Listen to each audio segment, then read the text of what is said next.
Hey there, and welcome to Crushing with Abby O. I'm your host, Abby O'Sullivan. This podcast is inspired by over 10 years in the beauty industry and the stories shared between a beauty professional and her clients. The type of girl talk that only happens behind closed doors or in the chair. Along with hilarious stories based on real life and the dating world, I'll be dishing out all of the secrets on self-care, health, and fitness. As a longtime lash extension artist turned health and fitness coach, I'm passionate about helping you view healthcare as self-care through nutrition, lifestyle, mindset, movement, stress management, and more. So grab a drink and a snack and come join me for a laugh. Welcome back to the Crushing with Abby O podcast. Thanks for tuning in. Today's episode is equal parts cringy, vulnerable share, cringy dating story, and a healthy helping of can-do attitude. This is how I got into fitness. Let's jump in. For starters, let me just tell you that I did not grow up in sports. I didn't feel that I was athletic. I did like to run in the track and field days that we had as a class. I always liked to run. I think I just had a lot of energy. I could also get over the hurdle without dumping myself onto the ground. So that does take a little bit of skill. But I wasn't really competitive, so I never played competitive sports.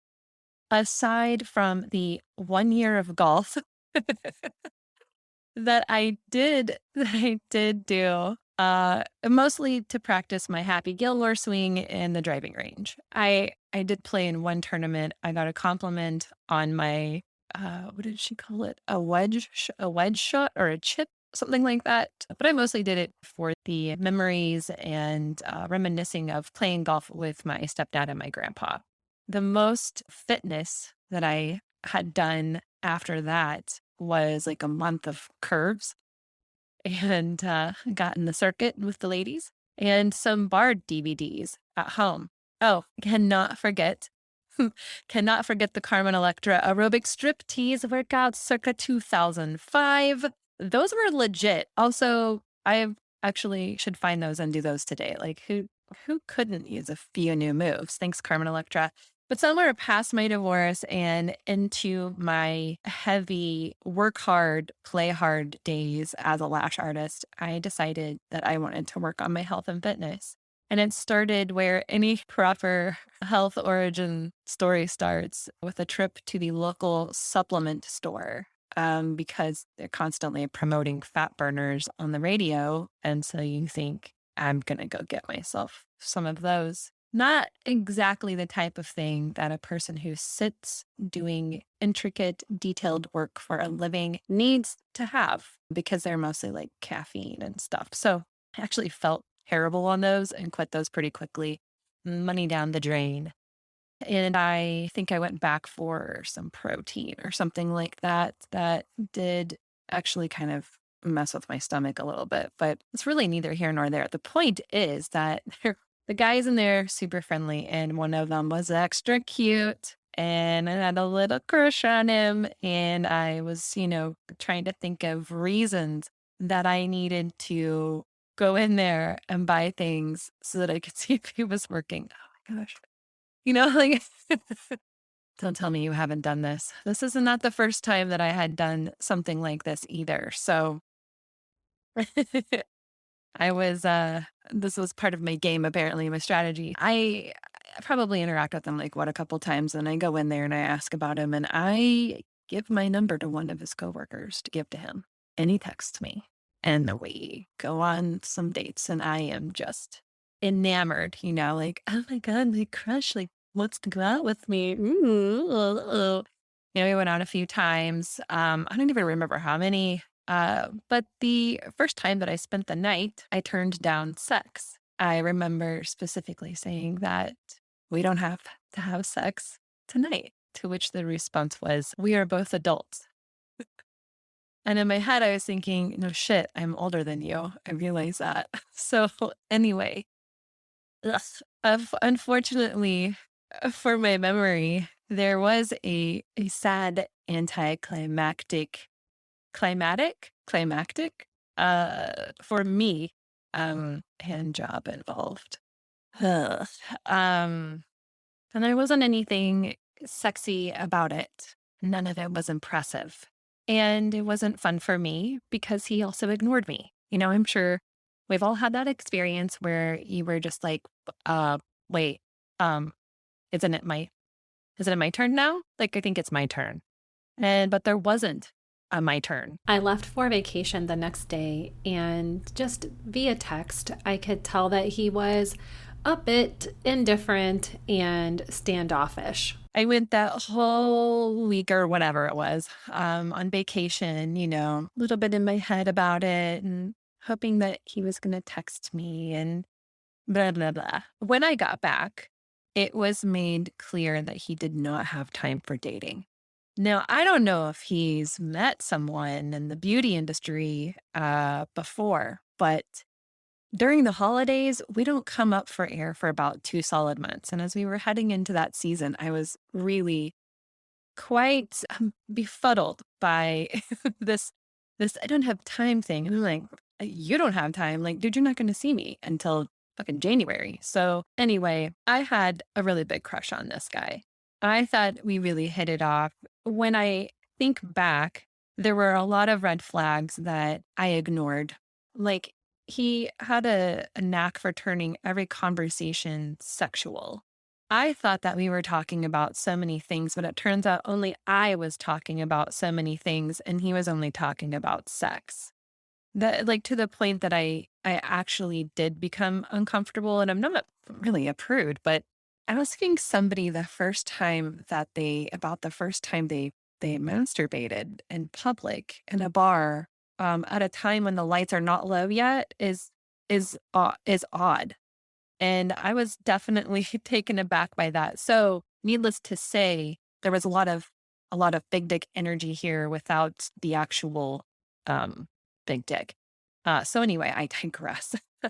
I was so crushed by my crush that I moped around for a week or so. Like I'm embarrassed that I was this sad about it because I really moped around. Like anytime someone asked me about it, I would get really emotional because it just really cracked me up and really broke me up. Not cracked me up like as I'm funny, haha. I was driving around one day in my car stewing over it, and I just said out loud, "Fuck this. Fuck this. Fuck that guy. Fuck this. I'm not going to feel like shit about myself anymore. I'm in control. I'm in control." And within a couple of weeks, I joined a gym. Now I had sort of been on this track. I had taken, like a little trip into the supplement world, kind of reversed back out of that, and then sat in a few gym or fitness center parking lots thinking about going in, maybe getting an application from one or a membership, whatever form, but I had not joined yet.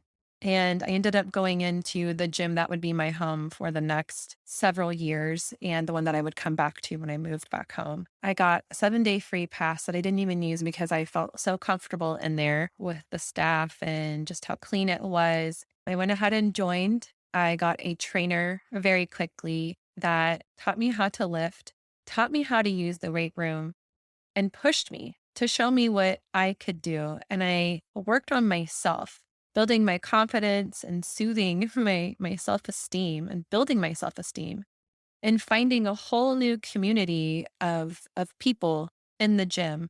Not to mention the stress relief during my crazy work hours, those days of working like 40 plus hours a week doing lashes. That was the time that I needed to myself in the evenings. I ended up with another trainer who continued on with me and helped me fine tune my lifting skills, got me into deadlifting, which I still love to this day. And I've had great experiences with coaches, so much so that after a couple of tumultuous years, personally and professionally, when I was burned out on the lash industry, I decided to become a personal trainer myself so that I could help other women feel as badass as I did lifting, to find that in themselves, that confidence, that self-esteem, that very powerful feeling that you get from lifting and building your body and pushing yourself. I enjoy helping women tap into what's already there and help them overcome the intimidation of the gym, because I know how it felt walking into that weight room with all the guys and not really knowing what to do or how to use anything, and walking in there with my trainer and him helping me gain the confidence to just go into any gym and feel like I can handle myself. It's invaluable to me, and I want that for everyone. And I enjoy helping women learn how to take care of themselves and get stronger, and to do it for you, not some guy, not anyone else, because that motivation is fleeting. Doing it to get back at someone, to make them feel jealous, or to impress others is not sustaining. And it only heals, or rather covers up, part of that wound. You've got to do this for you. So, extra backstory on that guy. One of the trainers that I worked with him at the supplement store, and he told me that that guy ended up getting majorly catfished sometime later. Majorly catfished. It was a fantastic story. He stayed like an extra 20 minutes after our session was done to finish that story. And I can't say that I wasn't just a teeny bit satisfied by that. You know, it's not easy admitting that someone hurt your feelings, especially when you know they were not worthy of your tears. Not worthy. But I feel cleansed. And in the end, it has all worked out. It was a catalyst for me at that time to get my ass in the gym and focus on me. So what got you started in the gym, or what's keeping you from getting started? I'd love to hear from you. Send me an email at hello@crushingpodcast.com. If you're having a fuck it moment right now and you're ready to dive into coaching, you can actually apply through the link in my bio. We can set up a time to chat. If you're looking for a positive community for women that support each other in their health and fitness journey, you can join my free Facebook group, also linked in the episode description. Thanks so much for tuning in, and I will see you on the next episode. Thank you for tuning into the Crushing with Avio podcast. I hope you enjoyed today's episode. If you did, go ahead and subscribe or follow. And please leave a 5-star review while you're there. Share this podcast with any of your girl or guy friends that you know could use an extra lap once a week. You can also find me on Instagram at abio.fit.